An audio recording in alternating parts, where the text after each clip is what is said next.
Berapa ramai yang mengaku cinta kepada Allah, cinta kepada Rasulullah, tapi amalannya tak selari dengan Rasulullah SAW. Itu bukan cinta. Sebab itulah cinta yang paling besar ialah cinta kepada Allah. Cinta yang kekal abadi, yang membawa kepada kebahagiaan yang kekal abadi di syurga. Iaitu cinta kepada Allah. Tapi Allah bagi syarat. Bukan semua orang diterima cintanya, kecuali setelah cukup syarat. Sebagaimana kita biasa dengar ayat Al-Quran daripada surah Ali Imran, A'udzubillahi minasyaitonir rajim. Qul in kuntum tuhibbunallah fattabi'uni. Wahai Muhammad, katalah bagi itu pada umat kamu yang mengaku, yang mendakwa dia cintakan aku, dia cintakan Allah. Beritahu mereka bahawa kalau betul lah kamu cintakan aku, iaitu cinta Allah, maka syaratnya fattabi'uni, ikutlah aku. Jadi ikut Nabi ni tak mungkin kita dapat ikut Nabi kecuali dengan cara kita memahami Al-Quran dan kita memahami sunnah-sunnah Nabi serta kita amalkan. Barulah terbukti cinta kita kepada Allah. Dan antara cinta kita kepada Allah sebagai bukti ialah kita amalkan satu sunnah Nabi, iaitu berkasih sayang antara sesama kita. Salah satu tanda kita berkasih sayang, kita ucapkan apa yang diamalkan oleh Nabi. Bila jumpa saudaranya, kita ucap, inni uhibbukum fillah. Saya selalu dengar ceramah ada Syekh Husin Yaqub Hafizahullah daripada Mesir. Bila setiap kali dia nak ceramah, perkataan pertama yang diucapkan ialah inni uhibbukum fillah. Aku sayang pada kamu semua kerana Allah. Sebab apa? Sebab sayang pada saudara kita ialah syarat keimanan kita kepada Allah. Sehingga Nabi bersabda, la yu'minu ahadukum hatta yuhibba li akhihi ma yuhibbu li nafsihi. Seseorang itu tidak sempurna imannya. Imannya tidak sempurna. Sehinggalah iman seseorang tidak sempurna. Nabi tak kata imannya tidak sempurna sehinggalah dia salat. Nabi tak kata imannya tak sempurna sehinggalah dia puasa. Tak. Nabi kata imannya seseorang itu tidak sempurna sehinggalah dia sayang pada saudaranya sebagaimana dia sayang pada dirinya sendiri. Berapa ramai saudara kita kadang-kadang bukan orang jauh. Jiran kita, sahabat kita yang jahil agama, yang tak faham Al-Quran, kita biarkan. Mana kita tidak sayang pada mereka. Jadi saya bersama tim saya daripada Pertubuhan Ghulam Ad-Dakwah Selangor datang ke sini untuk apa? Untuk apa? Untuk kasih sayang. Bukan untuk duit. Kami tak kutip duit. Kami tak diberi duit. Sebab nilai kasih sayang kepada saudara kita jauh lebih mahal daripada duit.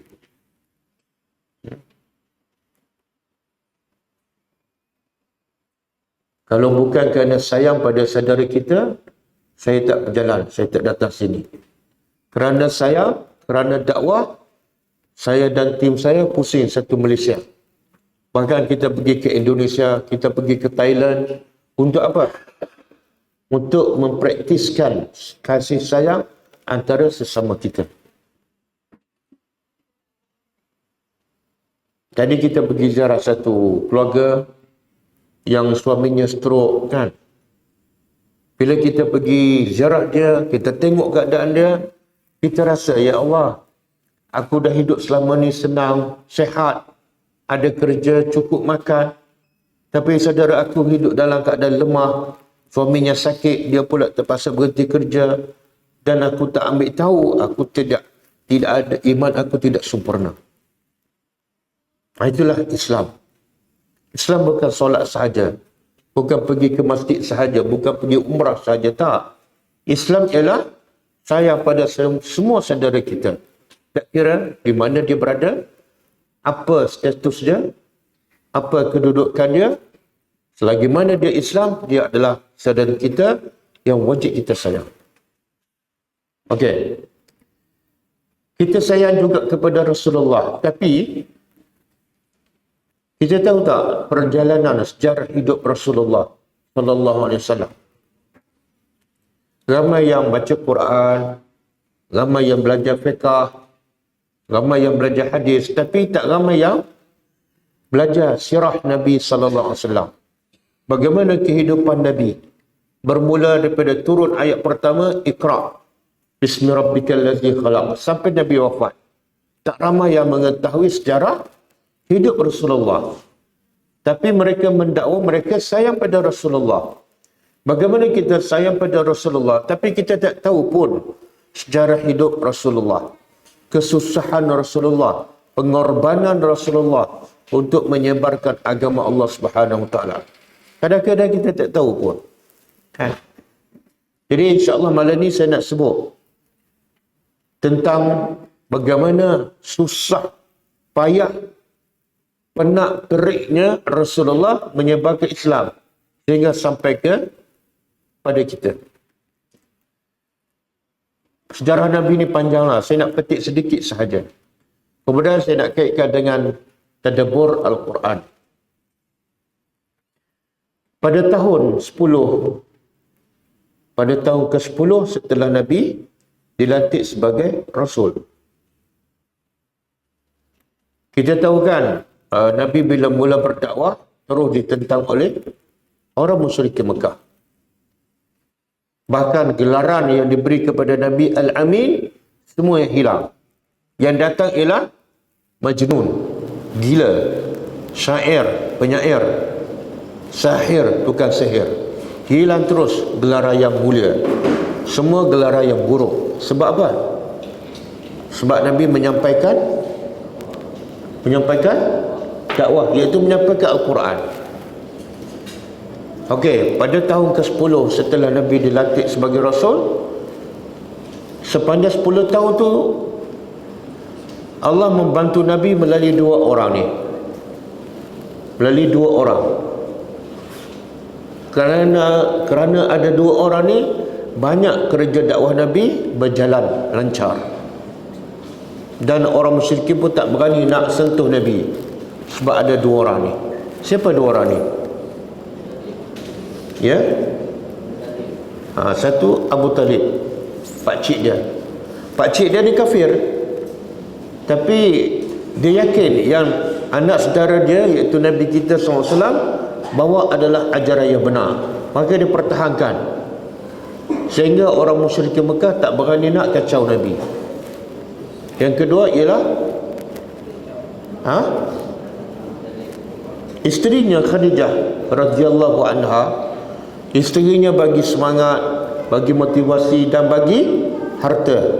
Sampai habis hartanya. Untuk apa? Bukan untuk Nabi, tapi untuk dakwah. Maka ditakdirkan pada tahun ke-10, pada tahun ke-10 setelah Nabi dilantik sebagai Rasul, Abu Talib wafat. Kekuatan Nabi satu tongkat tak ada. Lepas tu tak berapa lama Khadijah pula wafat. Dua orang ni yang penting, yang banyak membantu Nabi, wafat pada tahun yang sama. Pada tahun berapa? Tahun berapa tadi? 10 apa tu? 10 hijrah ke 10 apa? Nabi belum hijrah lagi. 10 apa ni? 10. Pada tahun ke-10 Nabi dilantik sebagai Rasul. Sebab itu tahun itu dinamakan tahun apa? Tahun kesedihan. Amul Huzni. Nabi sedih. Bila Nabi sedih, sepatutnya Nabi buat apa? Orang yang paling sayang, Nabi sayang, Khadijah meninggal.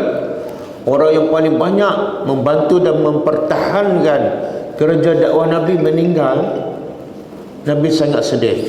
Logiknya, bila sedih, kalau sedih kita buat apa?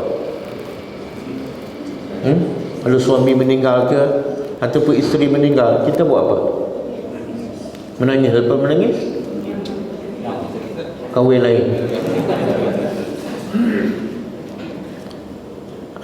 Tahu tak Nabi buat apa?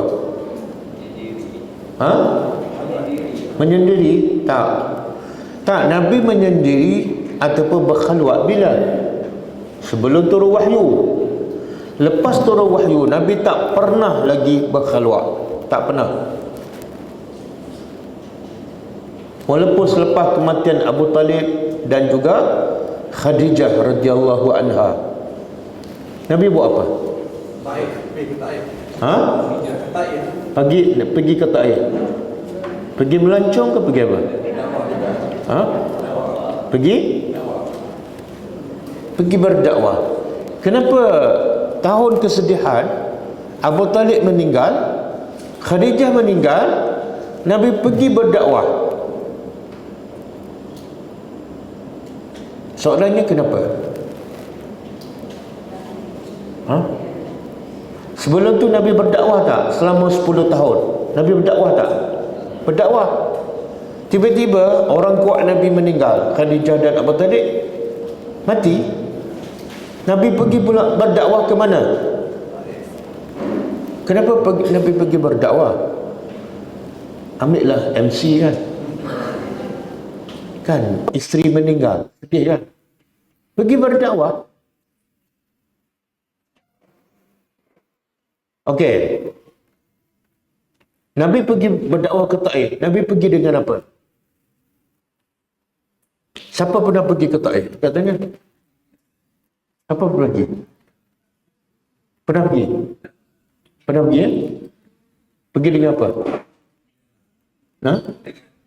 Dengan pas. Berapa jam daripada Mekah ke Taif?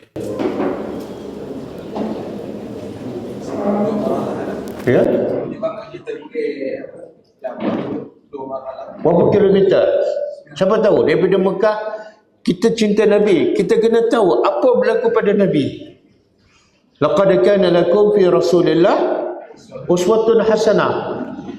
Pasti sesungguhnya bagi kamu pada diri Rasulullah ada contoh. Jadi macam mana Nabi boleh jadi contoh pada kita kalau kita tak tahu perjalanan hidup Nabi? Kan? Jadi kita kena tahu Nabi pergi berdakwah ke Taif setelah isteri mati, setelah Abu Talib meninggal. Dan Nabi pergi dengan apa? Berapa jarak Mekah ke Taif? Pernah pergi? Kenapa tak tahu? Siapa yang pernah pergi? Kenapa tak tahu? Sebab bila naik bas, tidur kan? Jaraknya lebih kurang 100 km lebih. Kalau naik bas lebih kurang 1 jam lah kan? 100 km. Kita pergi naik bas. Saya pun pernah pergi ke Taif banyak kali lah. Naik bas, naik kereta. Kita ni umat Nabi Muhammad. Nabi ni pemimpin kita, contoh kita. Tapi bila Nabi pergi ke Taif, naik apa? Naik apa? Unta? Naik unta? Apa dia? Tak tahu naik apa? Kenapa tak tahu?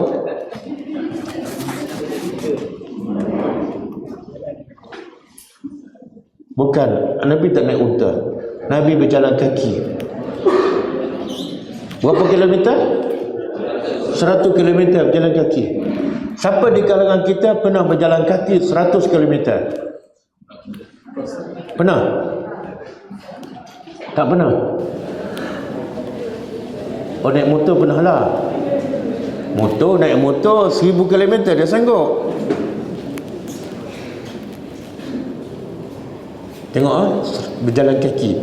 Kenapa Nabi berjalan kaki? Sebab strategi Nabi pergi ke Taif bukan nak melancong, tapi nak bila berdakwah kena ada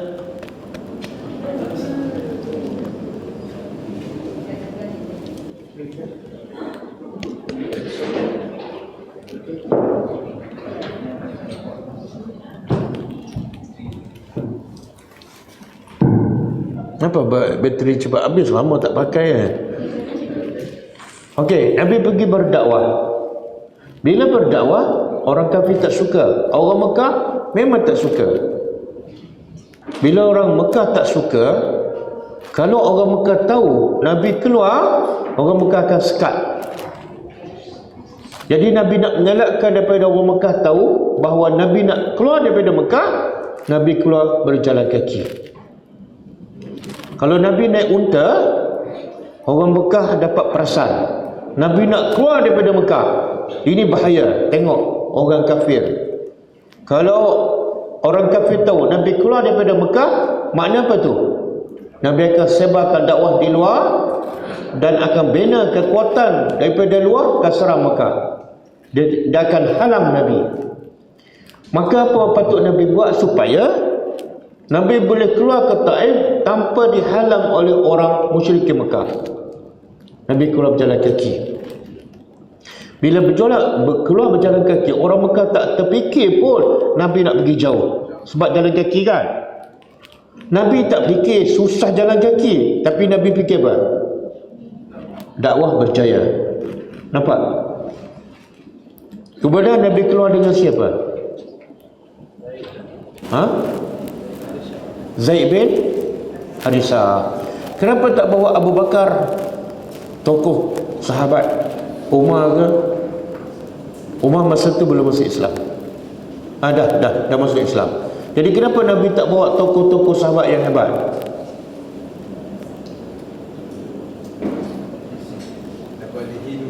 Apa dia? Kalau Nabi keluar dengan Abu Bakar, dengan Umar, orang yang hebat, pimpinan, orang kafir akan syak. Nabi keluar terus. Tapi kalau Nabi keluar dengan anak angkat, hubungan biasalah. Mungkin pergi jalan-jalan kan? Strategi. Okey? Jalan kaki. Kemudian sampai ke Taif. Orang Taif tolak dakwah Nabi. Bukan setakat tolak. Orang Taif baling batu sampai darah kaki kan? Kita pernah tak berdarah kaki? Pernah berdarah kaki? Tak pernah? Tak pernah? Kerana kerja lah, kerana cari makan lah. Bukan sebab dakwah. Ataupun sebab bisul kan? Subhanallah, seorang Nabi, manusia paling mulia, tapi dihina macam apa tu? Dia baling batu sampai berdarah. Bila Nabi bangun, orang Taif buat nak tolong angkat. Lepas tu bila Nabi berjalan, balik lagi. Nabi Rasulullah, dia baling batu sampai berdarah. Saya nak tanya, siapa suruh Nabi pergi ke Taif ni? Sampai kena maki, kena hina, kena baling batu, sampai berdarah. Siapa yang suruh? Siapa yang suruh? Quran yang suruh. Quran yang suruh.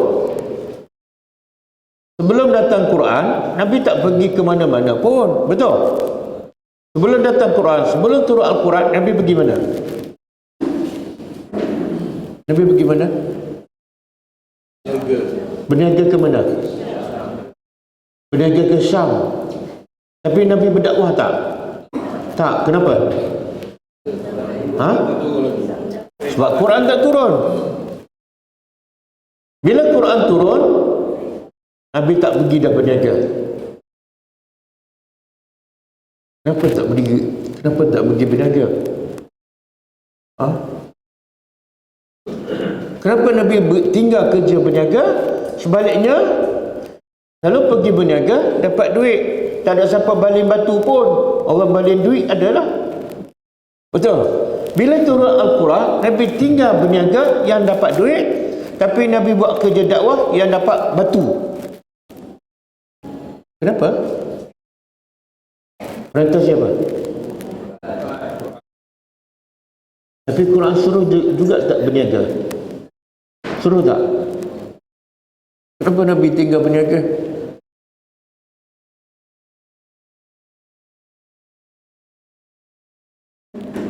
Kita baca tak Quran? Baca Quran kan? Tapi buat tak kerja dakwah macam Nabi tu? Buat ke tak? Kenapa tak buat? Ke kita baca Quran lain? Quran sama ke? Kenapa Nabi bila baca Quran tinggal berniaga, pergi buat kerja dakwah? Berniaga dapat duit, dakwah dapat batu. Tapi Nabi tinggal yang duit, Nabi ambil yang kena maki, kena baling batu.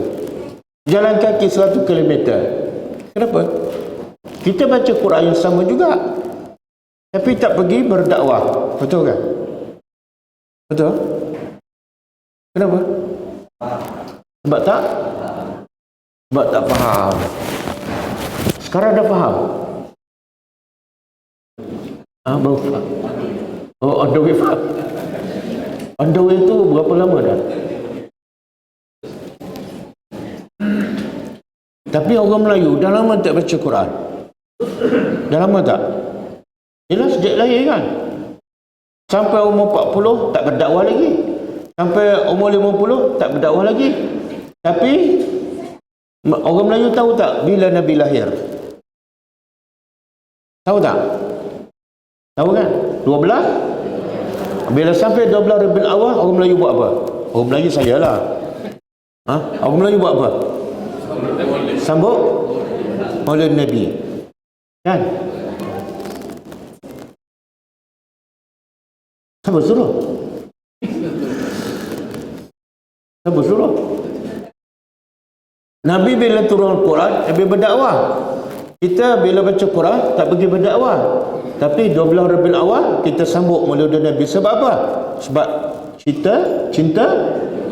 Betul? Betul kan? Betul tak? Nabi cinta Allah, buat kerja dakwah pasal Al-Quran. Kita cinta Rasul, tak buat kerja dakwah, tapi sambut Maulidur Rasul. Betul ke tak? Betul. Betul ke salah? Saya tak kata salah, saya tanya soalan. Betul ke salah? Ada betul, ada salah. Okey, yang betul apa?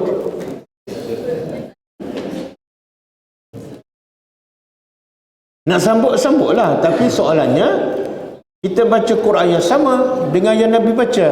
Tapi bila Nabi baca Quran, Nabi pergi berdakwah walaupun kena balik batu. Kita baca Quran, kita tak berdakwah. Sebab apa kita tak faham? Okey, saya nak sambung cerita. Lepas tu bila Nabi di baling batu, Nabi tinggal di Taif 10 hari. Nabi tinggal hotel mana? Hotel mana Nabi tinggal? Pahang Rest House. Tak, kita kena tahu, kena hayati ni. Ini Nabi aku ni. Macam ni hidup dia. Berjalan kaki 100 km, kena baling batu, bandara. Duduk kat mana? Tak ada rumah. Tak ada RNR, tak ada bekalan. Tapi dalam sejarah pun tak sebut Nabi duduk kat mana. Tapi kita boleh bayangkan, orang Taif benci pada dakwah Nabi, takkanlah orang Taif bagi tempat rumah, tempat tinggal kan? Tak ada.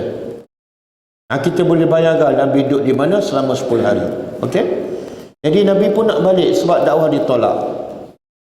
Bila dalam perjalanan balik, Nabi jumpa satu kebun anggur. Milik siapa ni kebun ni? Milik siapa? Siapa tahu?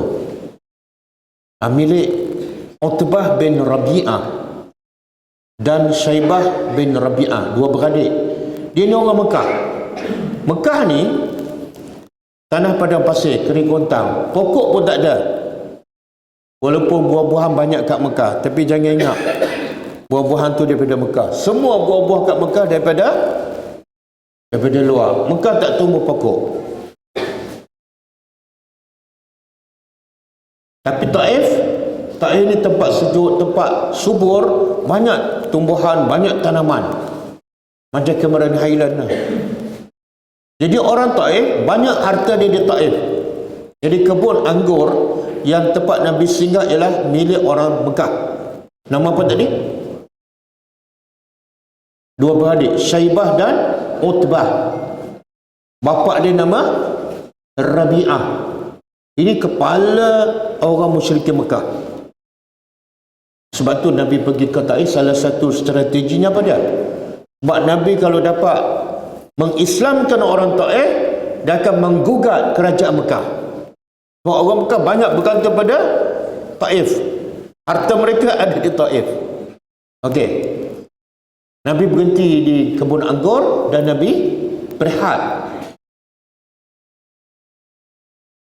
Dalam keadaan kaki berdarah. Masa tu Syaibah dan Rabi'ah ada. Dia nampak Nabi. Syaibah dan Rabi'ah kafir. Bila dia tengok Nabi penat letih, kaki berdarah, yang kafir dua orang ni rasa kesian. Tengok orang kafir ni keras hati kan? Keras hati. Tapi dia tahu Muhammad ni datang nak berdakwah, bawa agama baru. Memang dia tak suka. Tapi bila dia tengok keadaan Nabi yang penat, letih dan berdarah, apa Syaibah dan Utbah buat? Dia panggil pembantu dia. Nama apa? Pembantu dia orang Nasrani. Siapa tahu nama apa? Ini tak belajar sirah. Kena belajar sirah. Dia Quran dengan sirah tak boleh dipisahkan. Quran dengan sirah tak boleh dipisahkan. Sebab tu Aisyah radhiyallahu anha, bila orang tanya Aisyah, macam mana akhlak Rasulullah? Macam mana akhlak Rasulullah? Aisyah kata apa? Kamu tak baca Quran ke? Kamu tak baca Quran ke? Baca. Kalau kamu nak tahu akhlak Rasulullah, baca Quran dah faham. Itulah. Jadi Quran dengan sirah hidup Nabi tak boleh dipisahkan. Sirah hidup Nabi adalah terjemahan kepada Al-Quran. Seolah akhlak Nabi adalah Quran yang hidup. Okey? Jadi Utbah dan Syaibah bila tengok Nabi, walaupun mereka berdua kafir, hati keras, tapi tengok keadaan Nabi, jadi kesian, lembut hati. Dia berpanggil pembantu dia yang beragama Nasrani, nama dia Adas. Kena catat ni. Ini ditulis dalam hadis. Adas. Adas. Bukan kacang adas. Adas. Utbah dan Syaibah pun begitu benda Adas. Okey. Ni kamu ambil setangkai anggur bagi pada Muhammad tu. Siapa yang bagi ni? Siapa yang bagi? Ialah milik siapa anggur tu? Orang kafir. Kenapa dia bagi pada Muhammad? Muhammad ni Islam, musuh dia. Kenapa dia bagi? Kesian. Makna dalam keadaan dia kafir, tapi keadaan Nabi dia tengok tu sampai hati dia kesian. Pengajarannya apa? Kasih sayang apa? Kasih sayang apa? Dia orang kafir.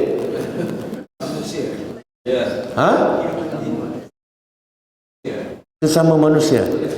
Pengajaran untuk kita apa dia?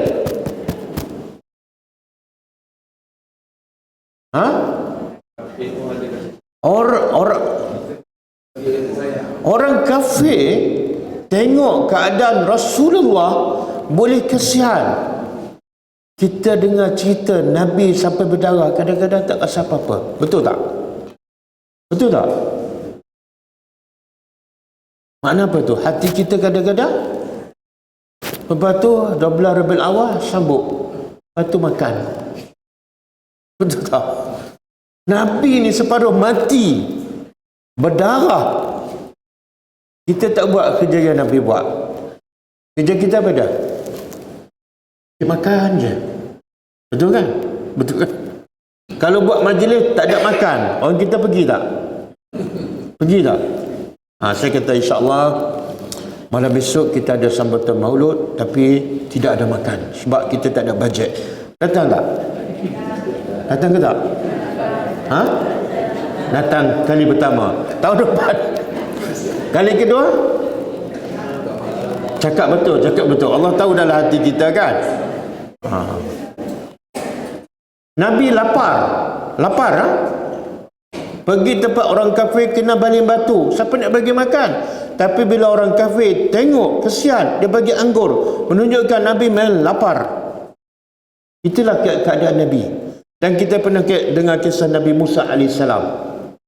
Nabi Musa bila dia tersalah pukul seorang bangsa Kipti, dia pun pukul kan, lepas tu mati. Lepas tu dia takut. Bila takut dia lari. Pergi ke mana? Pergi ke Madian. Daripada Mesir dia lari pergi ke Madian. Sampai ke Madian, Madian ni dekat Palestin. Sampai ke Madian dia nampak ada orang sedang ramai lelaki dekat perigi bagi minum pada kambing. Lepas tu dia nampak ada 2 orang perempuan kan? Betul kan? Lepas tu dia buat apa? Nabi Musa buat apa? Bantu macam mana? Tengok Allah ajar adab lelaki dengan perempuan. Nabi Musa tanya sepatah aja. Ma khatbukuma? Apa urusan kamu ada kat sini? Sepatah aja. Sebab Nabi Musa pelik lah. Tempat tu semua orang lelaki. Kerja pula nak bagi minum pada kambing. Tiba-tiba ada perempuan. Pelik lah. Tapi soalan Musa satu je. Ma khatbukuma? Apa urusan kamu?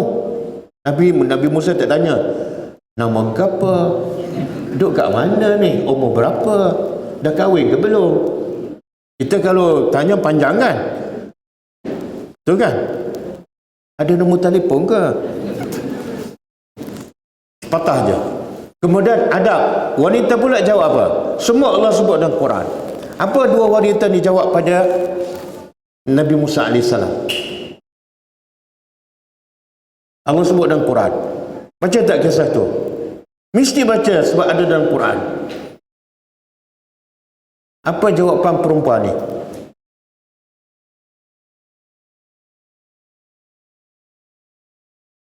Ke masa khatam Al-Quran tertinggal ayat ni?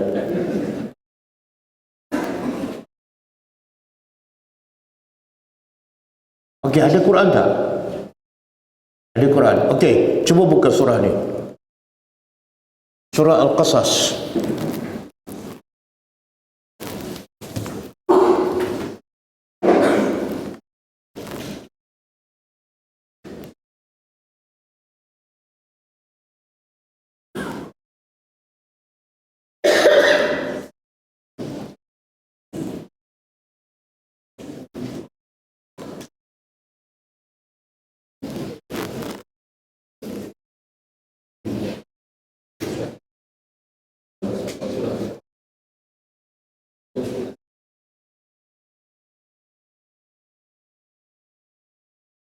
Okey, jumpa tak? Ayat 23. Subhanallah. Ayat 23 surah Al-Qasas. Muka surat 388.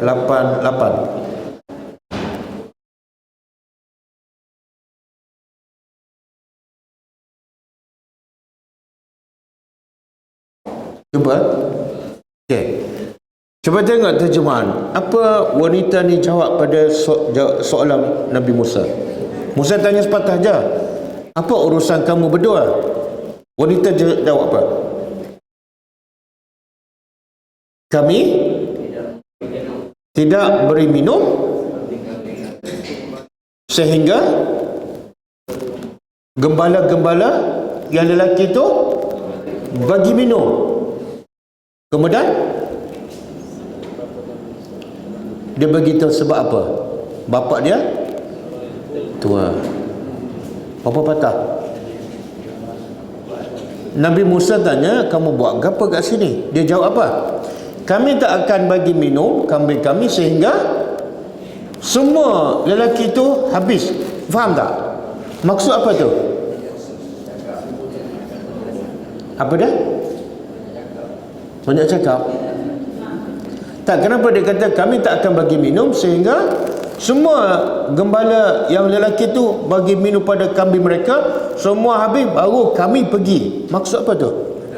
Adab. Selagi ada lelaki kami tak akan pergi. Adab. Kemudian dia bagi tu pula, kenapa? Kami yang pergi. Yang lain semua lelaki, kami ni perempuan. Sebab bapa kami. Terus dia bagi tahu sebab. Kenapa? Sebab dia tak nak ada Musa tanya soalan lagi. Adab. Kalau dia kata kami nak bagi minum kambing, Musa tanya lagi, kenapa kamu? Oh, bapa kami sakit. Sakit ke apa? Panjang cerita. Faham tak? Adab lelaki dengan perempuan. Terus dia bagi tahu bapa kami. Okey? Lepas tu Musa pun bantu bagi minum. Lepas bagi minum, perempuan tu balik. Lepas tu Musa duduk kat mana? Ha? Pergi? Tak ikut lagi. Jangan cepat ikut. Yang ikut tu kita, bukan Nabi Musa. Ni ayat 24, cuba baca. Fasaqa lahuma summa tawalla. Lalu Musa bagi minum, bantu untuk dua wanita itu. Kemudian Musa berpaling. Perempuan tu balik, Musa ke lain. Bukan ikut. Musa pergi ke mana? Ila zillin, ke pokok berteduh. Sebab apa? Berjalan jauh daripada Mesir, panas, letih, perut lapar. Dan dia bantu perempuan bukan nak upah. Dia tak minta langsung upah. Okey? Lepas tu dia baca doa. Dia kata apa? Rabbi, ni saya tak tahu, orang Melayu suka baca doa ni. Rabbi inni lima anzalta ilayya min khairin faqir. Wahai Tuhan, apa yang engkau turun kepada kami, aku ni sangat fakir. Apa makna fakir? Aku sangat berhajat, aku lapar.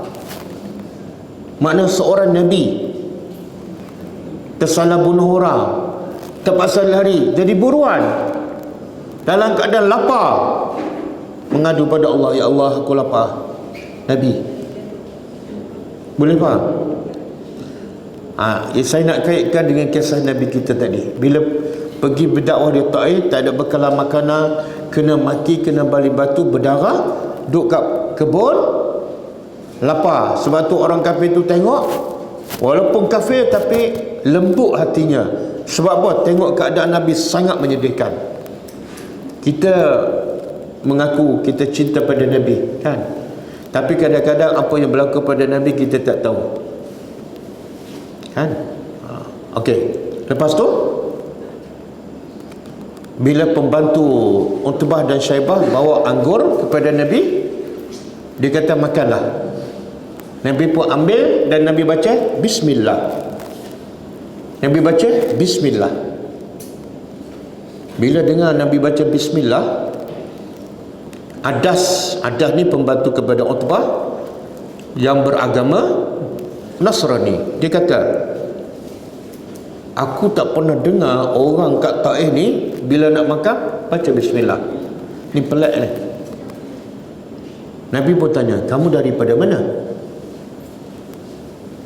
Maka kata Adas, aku daripada Ninawa. Ninawa di Mosul, Iraq.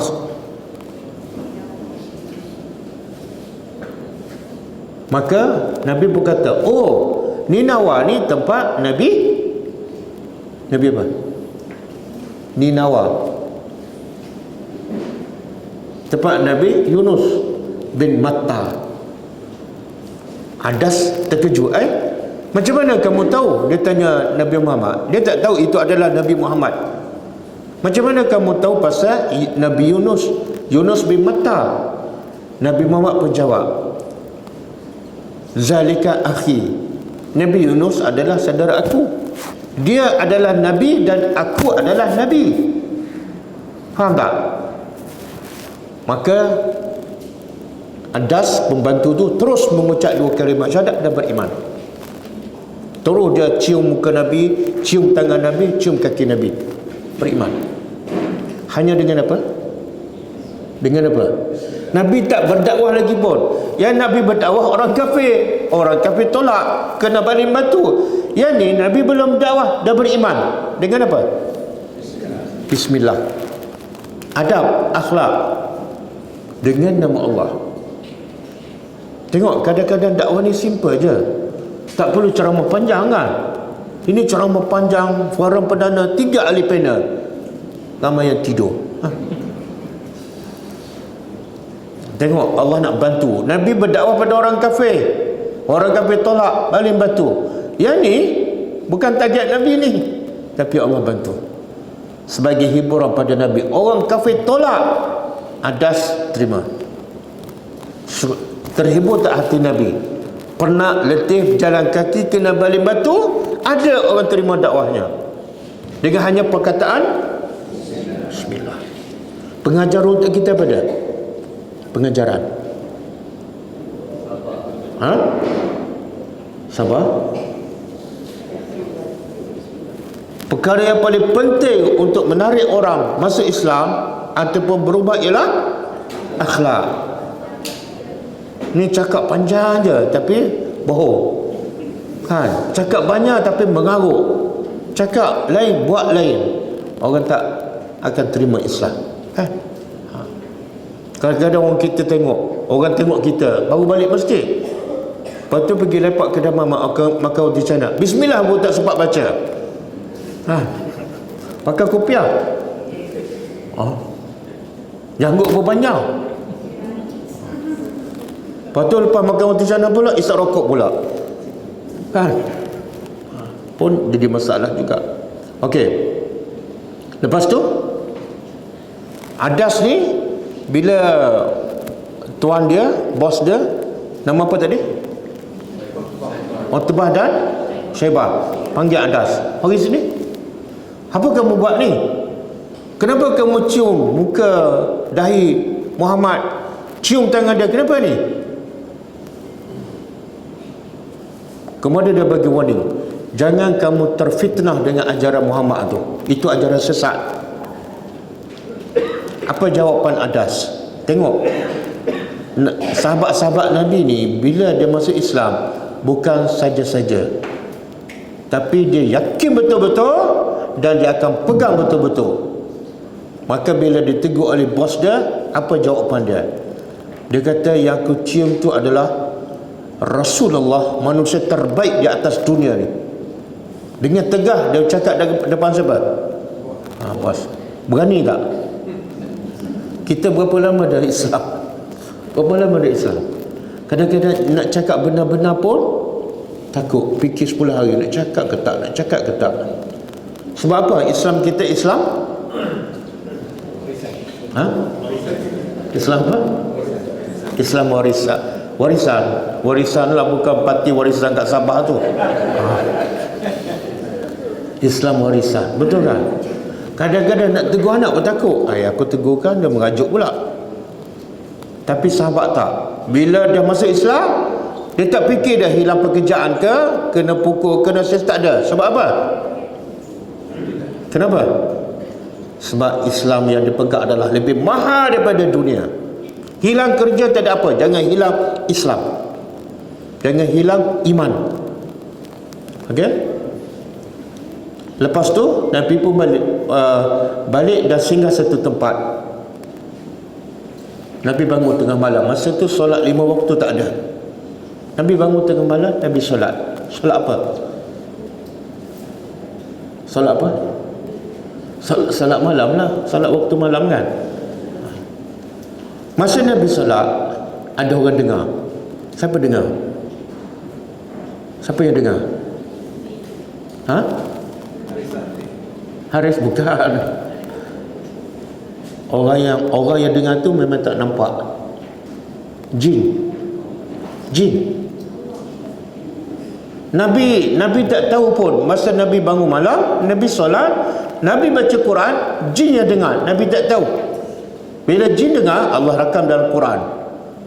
Jin masuk Islam sebab dengar bacaan Al-Quran. Bila jin dengar, jin ni kafir, jin kafir. Bila dengar Nabi baca Quran, terus dia beriman. Lepas dia beriman, jin tu buat apa? Terus dia balik pada kaum dia buat apa? Terus berdakwah. Berapa lama tempoh jin beriman dengan tempoh dia berdakwah?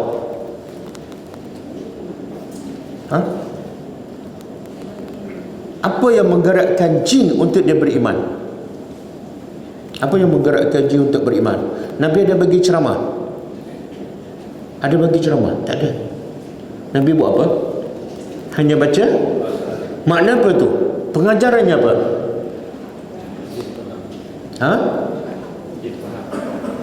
Satu, jin faham. Kalau jin tak faham, jin tak akan beriman. Satu. Yang kedua, pengajaran kedua, kalau kita nak berdakwah, jangan cakap banyak, cakap Quran je. Betul tak? Kadang-kadang cakap macam-macam, 1 jam, satu ayat Quran pun tak keluar. Dah lah, dia tak faham. Boleh faham tak? Masa Nabi baca Quran, Nabi berdakwah ke Nabi solat? Solat. Tapi jin dengar. Jin beriman tak? Hanya dengar Al-Quran. Sebab tu saya nak pesan pada saya dan pada semua, kalau kita nak berdakwah, nak ajak orang pada kebaikan, gunalah Al-Quran. Paling-paling mujarab. Allah kata kalau Quran kalau turun atas gunung dan gunung tu faham, apa berlaku? Pecah. Kalau gunung yang keras dan pejah boleh pecah, hati manusia boleh lembut, boleh cair dengan Al-Quran. Kadang-kadang kita nak tegur anak kita kan, 10 tahun dah anak kita tak bergerak kan. Sebab apa? Kadang-kadang dia rasa yang kita cakap tu bukan Allah cakap. Ini mak cakap, bukan Quran pun. Cuba keluar satu ayat Quran. Nak main sini? Okey, mak nak tunjuk ayat ni. Cuba baca. Dah baca? Okey. Dah tengok terjemahan? Baca terjemahan. Faham? Biar dia rasa yang kita suruh tu Allah suruh, bukan kita. InsyaAllah lama-lama akan melembutkan hatinya. Boleh kan? Okey.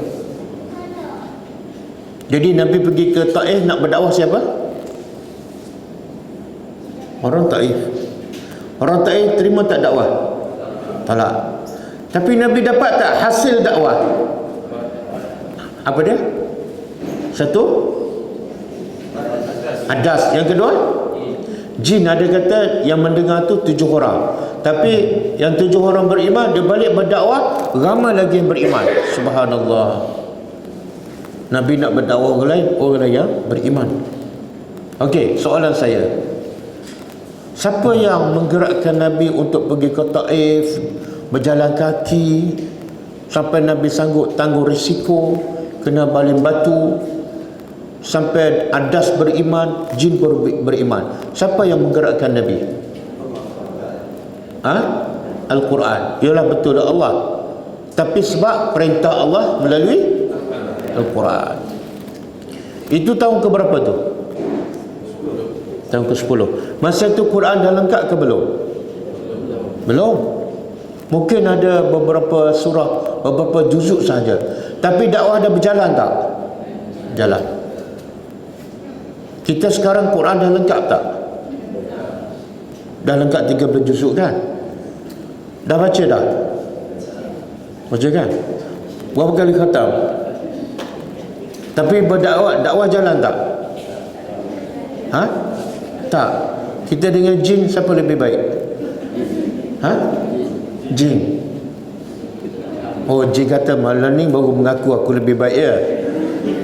Selama ni kata apa pada aku? Sejahat-jahat manusia adalah sebaik-baik. Oh, sebelum ni tak mengaku ya. Jadi soalan dia, kenapa jin sekali dengar terus berdakwah? Kita bukan dengar dah habis, baca pun habis, khatam pun berkali-kali, tapi tak ada rasa nak berdakwah. Kenapa? Tak. Okey, soalan kedua, kenapa tak faham? Kenapa tak nak belajar? Tak jumpa guru. Kenapa tak cari guru? Cari tak jumpa. Cari kat mana ni? Oh, hari ni jumpa. Hari ni cari guru ke guru cari belajar?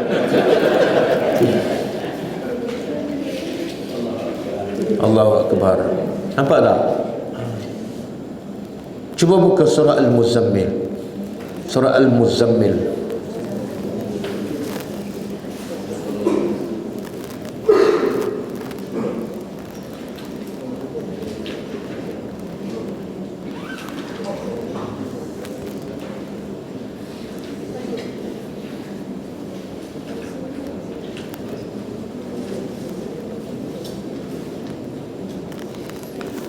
Okey, jumpa muka surat 574.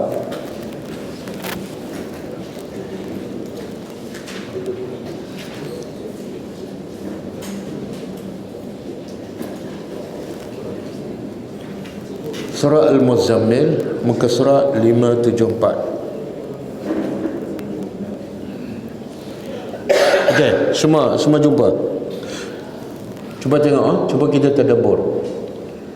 A'udzubillahi minasyaitanir rajim. Ya ayyuhal muzammil, wahai orang yang berselimut. Siapa yang berselimut ni? Nabi. Ini surah yang ke berapa ni? Kalau ikut susunan ayat pertama turun surah apa? Iqra. Lepas Iqra ayat apa turun? Ni. Kan Nabi bila dah balik dapat bila turun Iqra tu Nabi dalam ketakutan kan, Jibril peluk dia apa semua kan. Bila balik rumah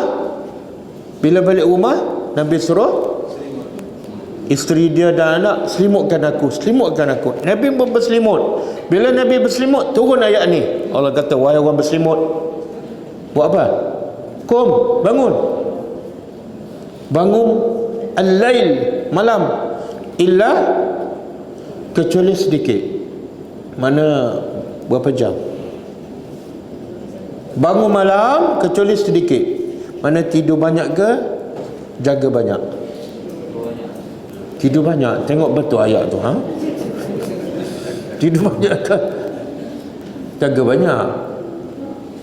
Allah kata bangun malam kecuali sedikit. Tidur banyak ke jaga banyak? Sikit bangun.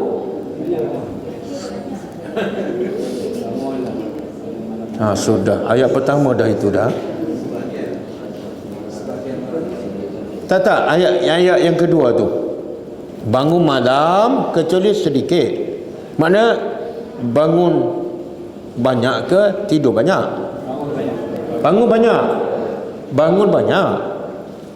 Mana kalau malam ada 6 jam, bangun berapa jam? Apa dia? 5 jam ataupun 4 jam. Itu makna lebih banyak bangun daripada tidur. Okey. Nisfahu ataupun separuh.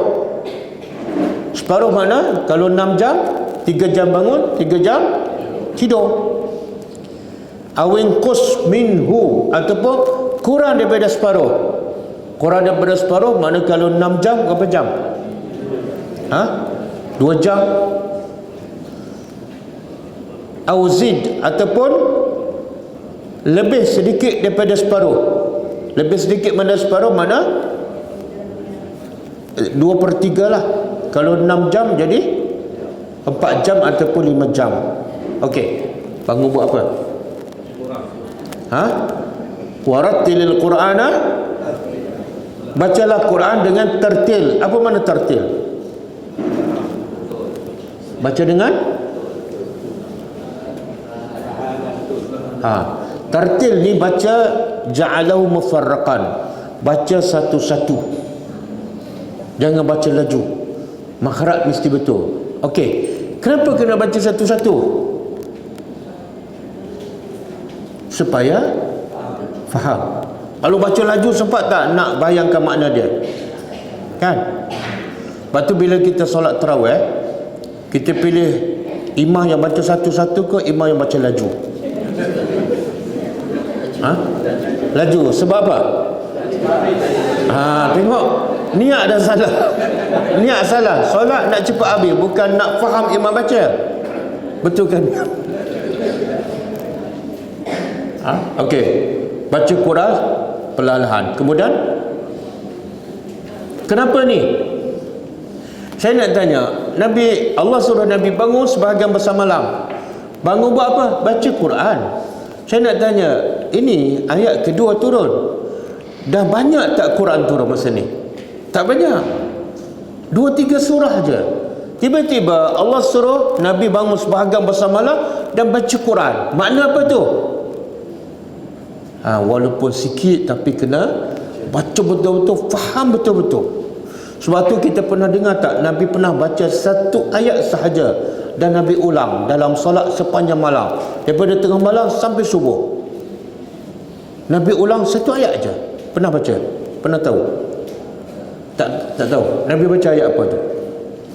Satu ayat aja Nabi ulang. Rakaat pertama ayat tu, rakaat kedua ayat tu. Sebab apa? Kadang-kadang satu ayat tu menyentuh hati, menjadikan kita khusyuk, kita ulang lagi.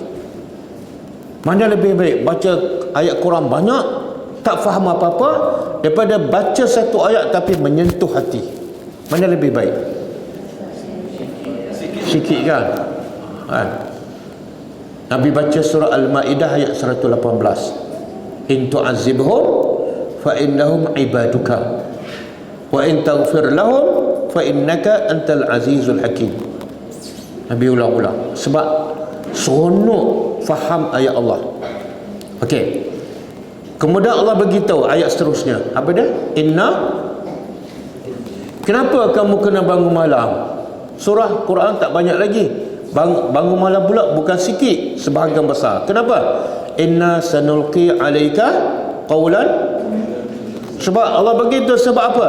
Kami nak campak, kami nak beri kepada engkau qawlan saqila, perkataan yang berat. Apa dia? Apa perkataan yang berat tu? Quran. Berat tak Quran? Apa yang berat? Sebab dalam Quran ada perintah. Nak faham, satu. Nak ikut perintah, dua. Yang ketiga,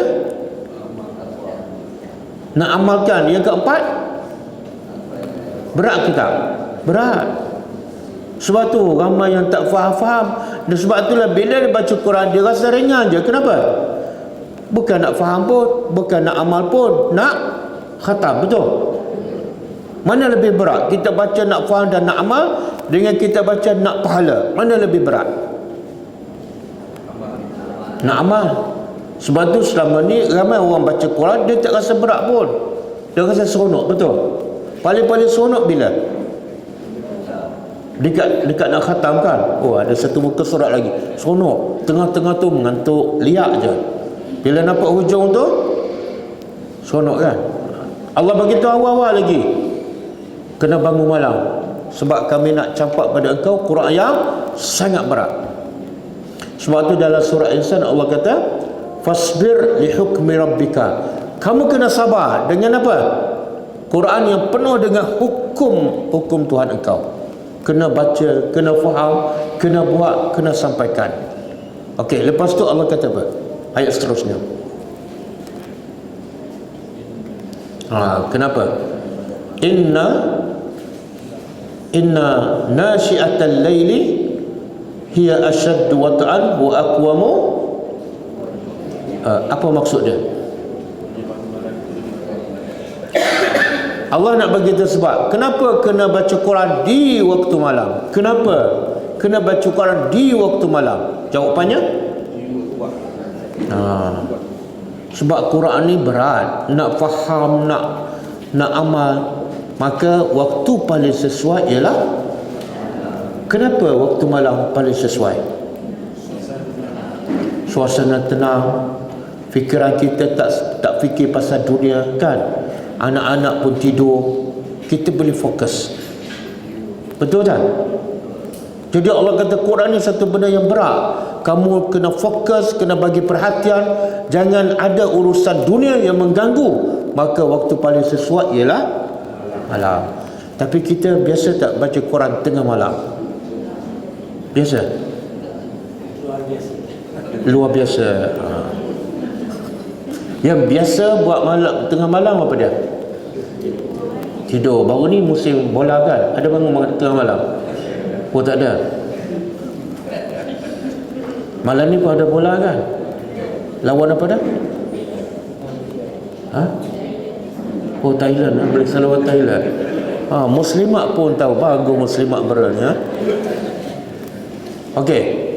Allah kata baca waktu malam. Tengok, daripada awal lagi Allah pesan pada Nabi baca waktu malam. Kenapa? Kalau setakat nak khatam, perlu tak baca waktu malam? Tak perlu. Sebab fikiran tak perlu fokus. Tapi Allah kata baca waktu malam sebab kamu kena faham maksud dia. Dan malamlah waktu paling sesuai. Dan berbeza. Kita jarang baca waktu malam. Okey. Lepas tu Allah kata apa? Kenapa tak baca siang hari? Sebabnya. Kenapa? Innalaka fin nahari sabahan. Allah beritahu siang hari ni kamu sibuk memanjang dengan urusan dunia. Betul tak? Start pagi sibuk pasal dunia, tengah hari dunia, petang dunia, malam fikir pasal dunia. Betul kan? Allah tahu susah kita nak pilih waktu siang baca Quran. Susah. Apatah lagi nak faham, nak tadabbur. Okey.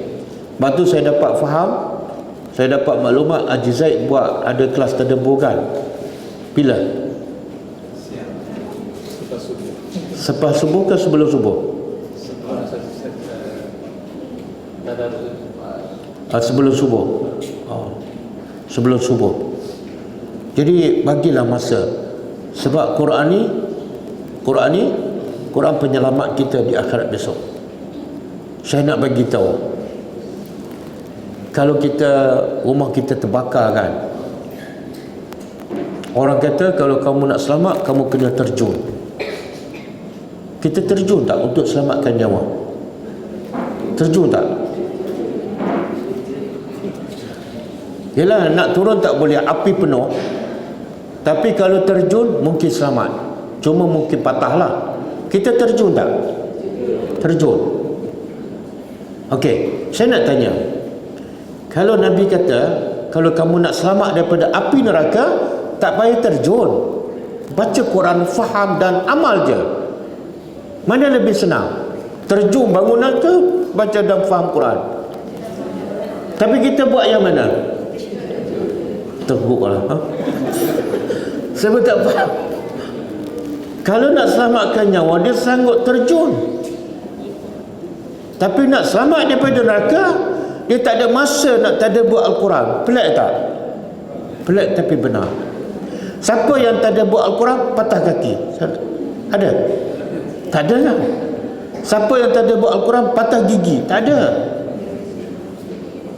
Tapi kalau kata kalau kamu tak terjun, kamu terbakar. Dia sanggup terjun. Bahaya, sanggup. Sebab nak selamatkan nyawa kat dunia. Tapi dia tak fikir Quran ni penyelamat dia daripada api neraka yang kekal abadi. Nabi kata siapa letak Quran kat depan dan dia ikut, Quran akan bawa dia pergi sampai ke syurga. Tapi syarat apa? Baca, faham dan ikut, barulah kita selamat. Dan Nabi kata siapa letak Quran kat belakang, dia baca tapi tak faham, tak ikut, Quran akan heret dia sampai ke neraka. Jadi Quran ni bukan setakat bomba, lebih daripada bomba. Okey. Jadi mesej yang saya nak sampaikan malam apa dia? Saya sayang pada semua saudara muslimin muslimat di Bera ni. Saya sayang. Apa tanda saya sayang? Saya nak selamatkan diri saya daripada neraka dengan saya tadabbur Al-Quran. Maka saya nak juga masyarakat di sini selamatkan diri masing-masing daripada neraka dengan tadabbur Al-Quran. Tidak ada jalan pintas. Tidak ada pilihan. Nabi cakap, Quran hujjatul laka au alaika. Quran akan menjadi hujah untuk kamu masuk syurga bila kamu beramal ikut ajaran Al-Quran, ataupun Quran akan mendakwa kamu bila kamu baca tapi tak ikut. Quran akan dakwa kamu di akhirat dan pastikan kamu masuk neraka. Dalam hadis yang sahih. Okey, kita habis sikit satu ayat dua ayat. Ada malam ni nak balik jauh kan? Jauh. Siapa yang paling jauh? Tak, saya paling jauh. Saya daripada Kuala Lumpur. Saya daripada Kuala Lumpur. Okey, sikit lagi.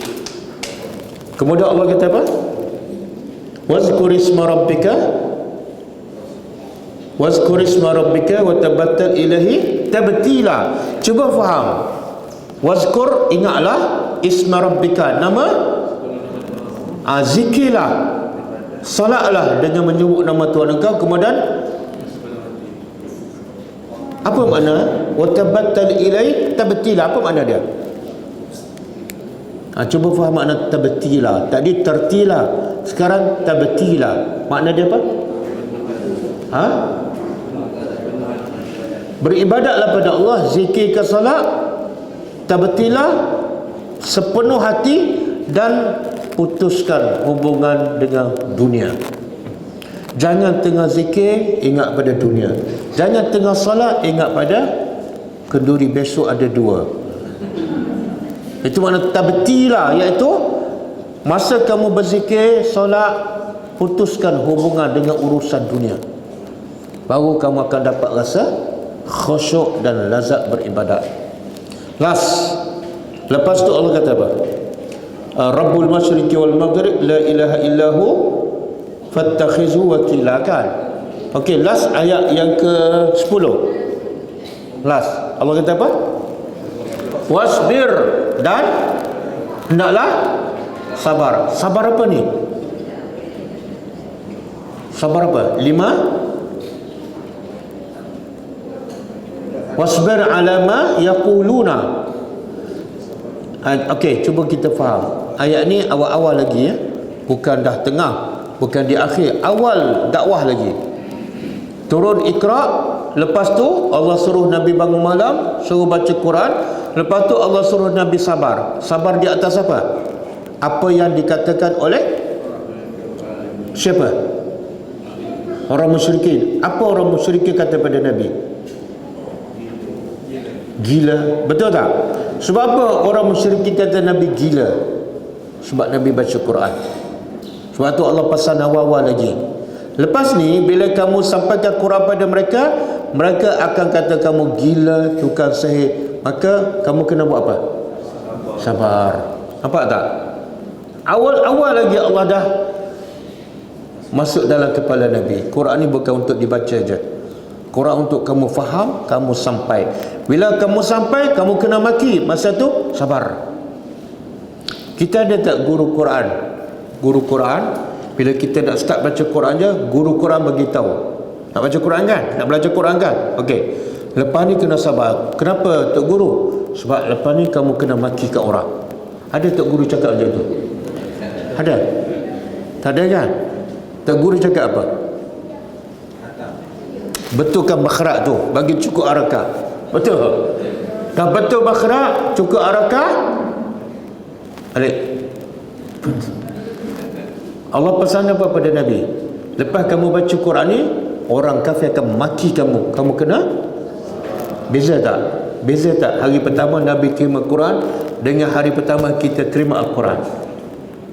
Sebab guru kita cakap apa? Baca Quran banyak-banyak dapat pahala. Lepas tu yang kedua, apa lagi? Kalau ada hantu, baca Quran. Betul kan? Apa lagi? Syafaat. Kalau sempit rezeki, ambil ayat apa? 1,000 dinar. 1,000 ringgit lah. Kita Malaysia, dinar kat Kuwait kan? Ya Allah, jauhnya, jauh sangat. Yang Allah suruh Nabi dengan yang guru kita suruh kita. Betul tak? Sebab tu kita tak fikir langsung nak berdakwah. Yang kita fikir ialah nak khatam. Lepas tu bila ada masalah, ustaz ada tak ayat-ayat mana yang boleh selesai masalah saya? Ustaz pun bagilah ayat tu kan, ha? Wa iza batashtum. Itu ayat untuk apa tu? Sakit lutut. Sakit lutut. Allah tak pernah ajar pada Nabi, wahai Muhammad, kalau sakit lutut baca ayat wa iza batashtum.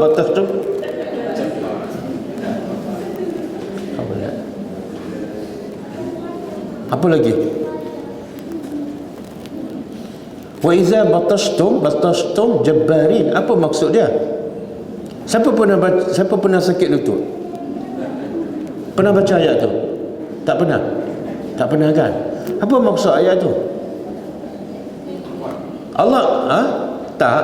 Itu kisah Allah nak cerita kaum Ad ataupun kaum Samud yang sangat jahat. Wa iza batashtum. Bila kamu buat jahat, batashtum jabbarin. Kamu buat jahat sebagaimana orang yang betul-betul jahat. Apa kaitan dengan lututnya? Siapa tak faham? Sakit lutut jumpa doktor. Nabi kena baling batu. Nabi ada baca ayat apa-apa? Ada. Dan ada malaikat bukit, malaikat jabal. Bila Nabi kena halau oleh orang Taif, kena baling batu. Malaikat bukit dalam hadis sahih riwayat Muslim. Allah hantar malaikat ni untuk bantu Nabi untuk apa? Nak hampak orang Taif tu sebab jahat sangat, biadab sangat dengan kekasih Allah Rasulullah. Malaikat bukit kata apa pada Rasulullah? Aku diutuskan oleh Allah untuk binasakan orang Taif. Aku ready bila-bila masa. Nabi jawab apa? Kena tahu rahmat Nabi pada umat dia yang kafir, yang baling batu sampai berdarah, tapi Nabi masih rahmat pada mereka. Nabi jawab apa? Nabi kita jangan binasa mereka. Sebab kalau kamu binasa mereka, tak ada keturunan mereka yang akan beriman. Tapi kalau kamu tak binasa mereka, mereka ni tak beriman. Tapi mungkin anak dia beriman, cucu dia beriman, cicit dia beriman. Tengok rahmat Nabi, jiwa pendakwah. Kita kalau pergi berdakwah, orang pukul belasah kita. Lepas tu ada mak nak tolong kita, nak pukul kita. Kita kata apa? Pukul. Balas kan? Kita nak berdakwah, dia maki kita, memang patut kena pukul. Betul tak? Kita tak ada jiwa pendakwah. Kita ada jiwa apa? Jiwa samsai. Nak balas dendam. Subhanallah. Kita kena ingat ni, bagaimana Nabi kena pukul, kena baling batu berdarah, masih kesian pada orang yang pukul dia. Ya Allah. Kita senang-senang je pergi masjid, balik masjid, pergi belajar, balik, pergi umrah, bulan puasa habis. Tak ada buat dakwah. Lepas tu mendakwa cinta Nabi. Nabi berhempas pulas, separuh mati nak selamatkan umat. Tapi kita tak buat apa-apa. Tapi kita mendakwa, kita cinta Rasulullah. Betul kan? Kita sekarang, kita umat dia. Nabi ni Rasulullah pemimpin. Tapi siapa antara kita dengan Rasulullah, siapa yang paling kuat bekerja? Siapa paling kuat bekerja? Rasulullah. Siapa yang paling senang hidup?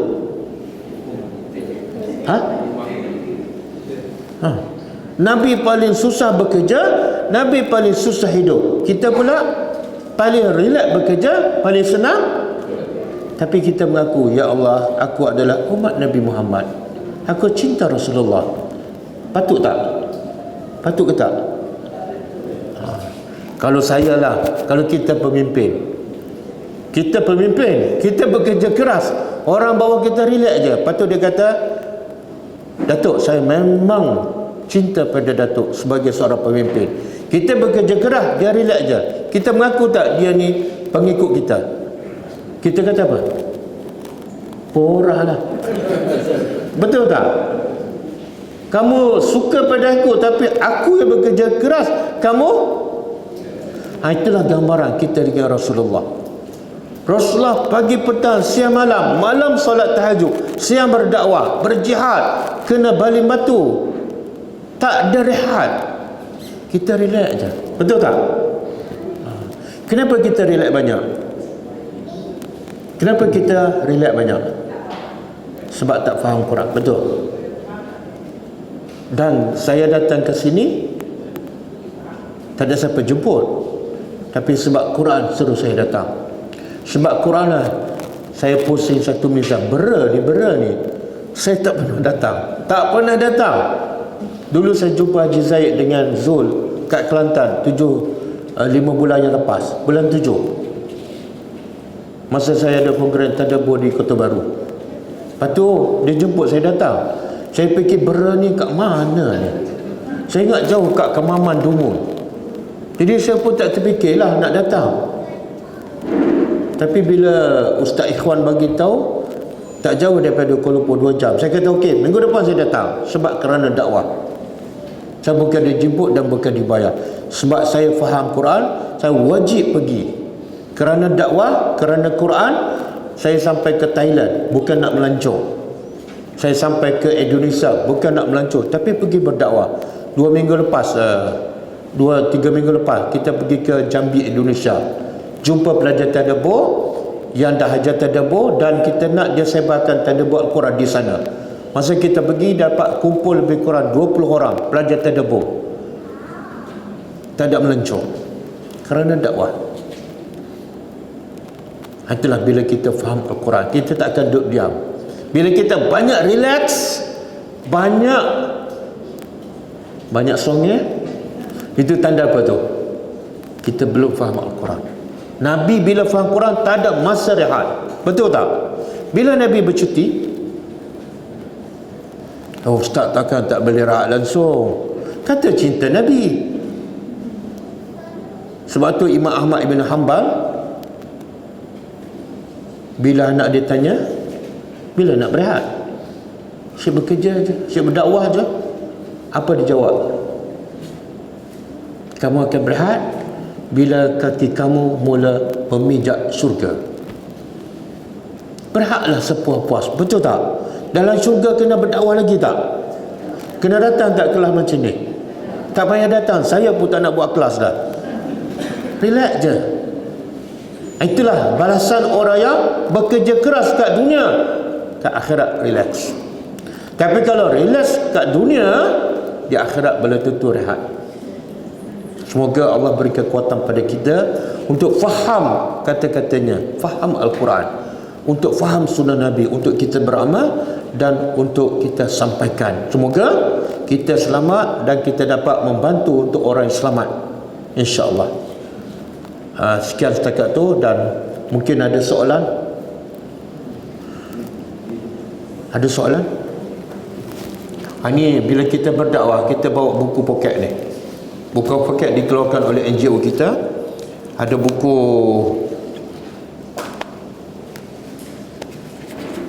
Kepentingan Tadabbur Al-Quran.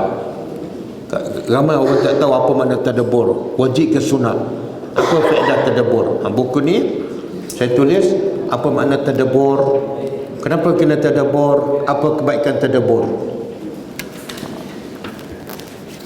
Ini buku musibah. Bila siapa yang ditimpa musibah baca buku ni, insya-Allah akan memberi ketenangan pada dia. Musibah sebenar bagi orang beriman adalah nikmat kalau dia faham. Allah nak ampunkan dosa dia, Allah nak bagi pahala sabar tanpa hisab.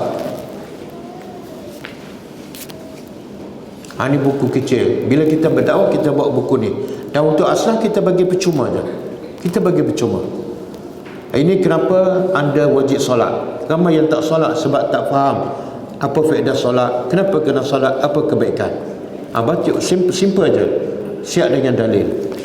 Bila dia faham pentingnya solat, kita bagi buku ni, sifat solat Nabi. Ramai orang solat tapi solat dia tak khusyuk, solat dia tak sama dengan Nabi.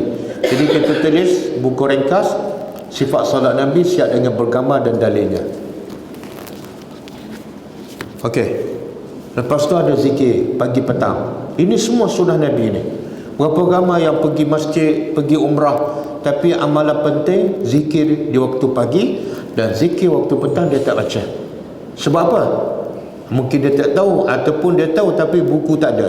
Jadi sekarang kita bawa ni. Tapi untuk pelajar ni kena belilah, sebab semua ada duit ni kan. Kita hanya bagi percuma kepada orang yang susah, asnaf.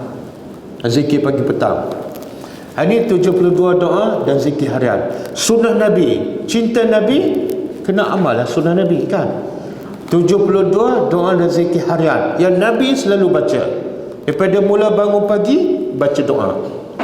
Lepas tu nak masuk bilik air, keluar masuk bilik air, baca doa.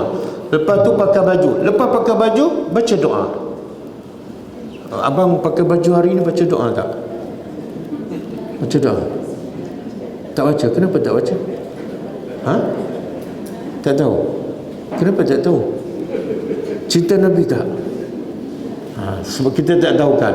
Jadi ramai tak tahu. Jadi saya kumpul semua doa-doa harian yang Nabi baca yang sahih dalam buku ni.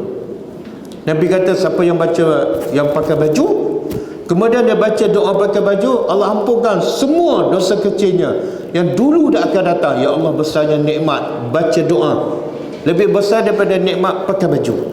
Allah ampunkan semua dosa kecil yang dulu dan akan datang. Bila hujan, baca doa. Bila petir, ada doa. Bila orang bagi makan, baca doa pada dia. Jangan duk baca orang bagi makan, terima kasih, daun keladi, lain kali jemput lagi. Baca doa lah kan. Allahumma barik lahum fima razaqtahum waghfir lahum. Ada 72. Orang buat baik pada kita, apa doa kita nak baca? Jazakallahu khairan, ya Allah. Rugi hidup kita kalau tak amalkan zikir ni. Hanya harga dia, kita jual satu buku ni RM4.5, tapi pahalanya bukan main besar. Ini matlamat hidup. Bila kita berdakwah, kita bawa buku ni. Kadang-kadang kita nak berdakwah tapi tak pandai cakap. Beritahu pakcik, saya tak pandai cakap, ambil buku ni baca. Kan? Ini pasal Ramadan.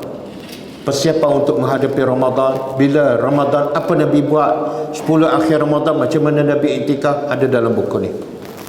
Ini cara solat orang sakit. Kita ada semua lebih kurang 8, 9 buku poket. Ini buku tadabbur saya yang pertama. Setiap kelas tadabbur saya setiap malam daripada sebelum PKP lah, 5 tahun 7 tahun yang lepas. Daripada kelas tadabbur keluar satu buku. Inilah buku yang pertama, iaitu tadabbur surah Al-Ma'arij. Bacalah untuk kita faham apa yang Allah cakap dalam surah ni. Ini harga dia mahal sikit lah, tak adalah mahal sangat. Lebih murah daripada telefon yang ada kat depan tu. Harganya hanya RM20 je. Tapi kalau kita faham, boleh membantu kita untuk masuk surga Allah Subhanahu Wa Taala. Okey. Jadi buku ni siapa yang nak, ada jual di sana. Harganya setiap satu RM4.5. Kecuali ada yang satu yang nipis tu RM3.5. Jadi kalau tak ada duit kecil setengah tu, bagi penuh lah. Sebab buku ni, contoh buku ni 70% daripada keuntungan buku ni kita buat kerja dakwah. Kita pusing satu Malaysia guna duit infak orang ramai, termasuklah daripada jualan buku ni. Kita bukan bisnes, kita tak ada keuntungan apa-apa, melainkan semua untuk dakwah. Okey? Jadi siapa nak beli boleh tengok kat belakang tu.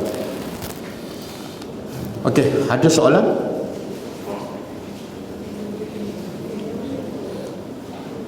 Ustaz, Ustaz kita berbual dengan Utbah dan Suhaibah ni, sampai dia kenal Nabi tu.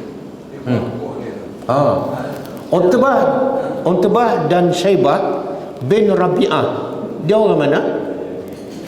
Dia orang Mekah. Bapa dia Syaibah tu, bapa dia Rabi'ah adalah antara pembesar Mekah.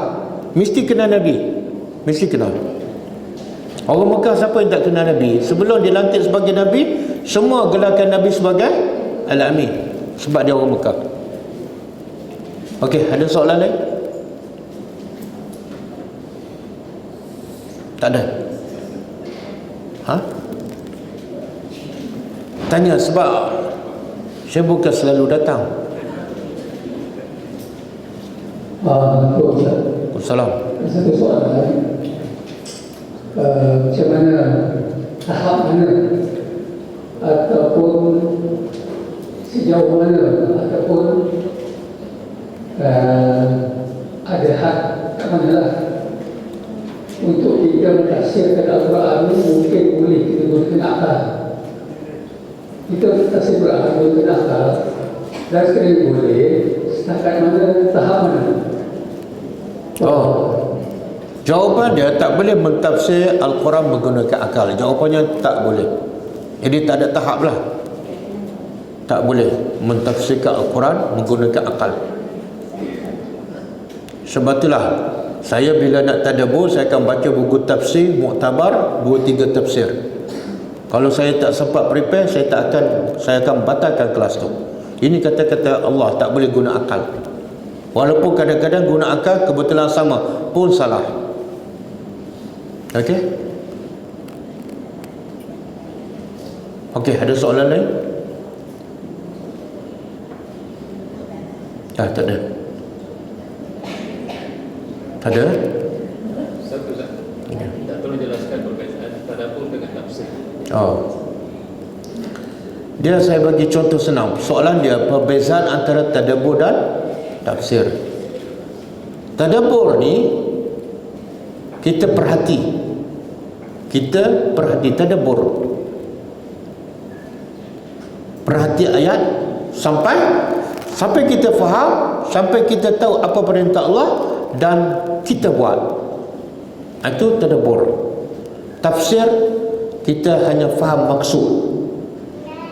Ayat ni maksudnya sekian-sekian. Tapi pengajaran kadang-kadang kita tak tahu. Apa perintah Allah kita tak tahu. Saya bagi contoh, turun ayat, lan tanalul birra hatta tunfiqu mimma tuhibbun. Maksud dia, kamu tidak akan mencapai sesuatu kebaikan sehinggalah kamu bagi apa yang kamu sayang. Kalau nak kebaikan di sisi Allah, bayarannya apa? Kena bagi yang sayang. Jangan bagi yang tak terpakai. Saya ada baju yang tak terpakai, satu almari, nak clear, dia tak akan dapat kebaikan. Bagi yang paling kita sayang. Okey? Dah faham ayat kan? Itu tafsir. Tadabburnya apa? Ada seorang sahabat Nabi nama dia Abu Talha Al-Ansari. Bila dengar ayat tu, dia buat apa? Dia cari semua. Dia Abu Talha ni antara sahabat yang kaya di Madinah. Dia cari semua harta dia, yang mana yang paling dia sayang. Jumpalah satu kebun, dan kebun tu ada satu telaga yang Nabi selalu masuk dan airnya sangat enak. Namanya Bayraha. Bila dah jumpa kebun yang paling dia sayang, besok dia jumpa Rasulullah. Dia kata, ya Rasulullah, semalam turun ayat lan tanalul birra hatta tunfiqu mimma tuhibbun, dan aku nak mencapai kebaikan tu, tapi Allah bagi syarat, kena bagi yang aku dah jumpa yang paling aku sayang, itu kebun ni. Kepada siapa aku nak bagi? Nabi kata, bakhil. Inilah perniagaan yang sangat untung. Bagilah pada kaum kerabat kamu. Itulah tadabbur. Faham tak? Tadabbur sampai tahap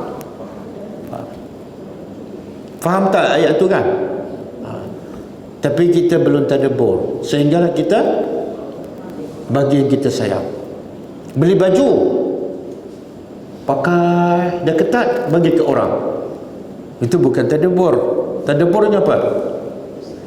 Beli baju yang paling kita suka, yang paling mahal, bagi ke orang. Senang ke susah?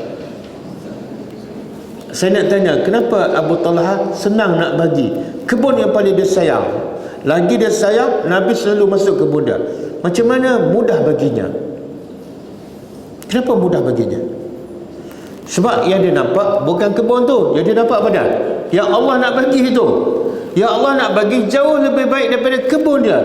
Maka ketika itu kebun dia tak ada nilai. Yang ada nilai, yang Allah nak bagi. Cara berfikir tu. Faham tak?